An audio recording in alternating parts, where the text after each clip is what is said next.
central government rolling out drastic measures over several weeks, from a crackdown on private tutoring to heavy restrictions placed on kids and gaming, all portrayed to help the masses. A lot of those actions are designed to help ease the pressures, whether it's property prices or schooling or gaming and so on.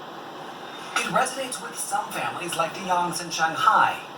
Dad Ye Ching capturing picture after picture of his two teenage kids enthralled by their phones, playing hours upon hours of endless games.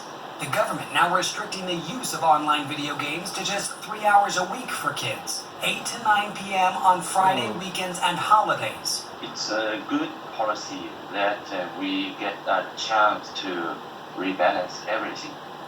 And it's coinciding with a massive crackdown on pricey after-school tutoring.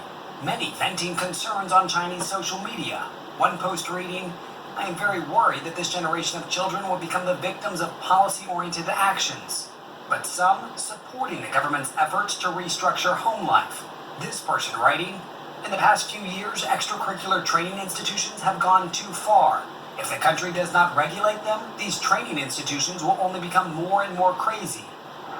A rising middle class has struggled in recent years, spending millions buying homes in desired school districts and paying private tutors to keep their kids academically competitive, with some complaining that wealthier families had an unfair advantage. As China marks 100 years since the founding of the Communist Party, General Secretary and President Xi Jinping is shifting focus back to its foundational party values, even calling for a redistribution of wealth to counter poverty. Some have labeled this as a new cultural revolution, harking back to the 60s and 70s when then-leader Mao Zedong led a movement to purify the party, as he put it, an obvious effort to reassert his control. It led to brutal crackdowns on free thought, mass imprisonments, and hundreds of thousands of people were killed.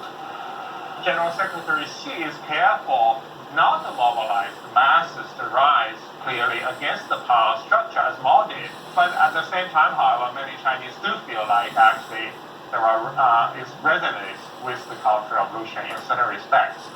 There are striking similarities. Last year, the government banning the use of foreign textbooks in most schools, and more recently, limiting the role and influence of foreign teachers on some education platforms. A lot of this is really about eliminating any potential risks to the system. And starting this new semester, Chinese students of all ages, from primary to graduate schools, will have to start learning from textbooks like these. The subject, Xi Jinping thought, reinforced by the many photos of this country's increasingly powerful leader. For the Yang family, there are positives. I do feel the policy came in abruptly, but it seems like people accept it well. His kids turning to sports and physical activities again, less phone time and fewer academic pressures, in exchange for more family time. But beneath the easing of some daily pressures, a deeper indoctrination may be underway, aimed at keeping anything the party disapproves of firmly in its place.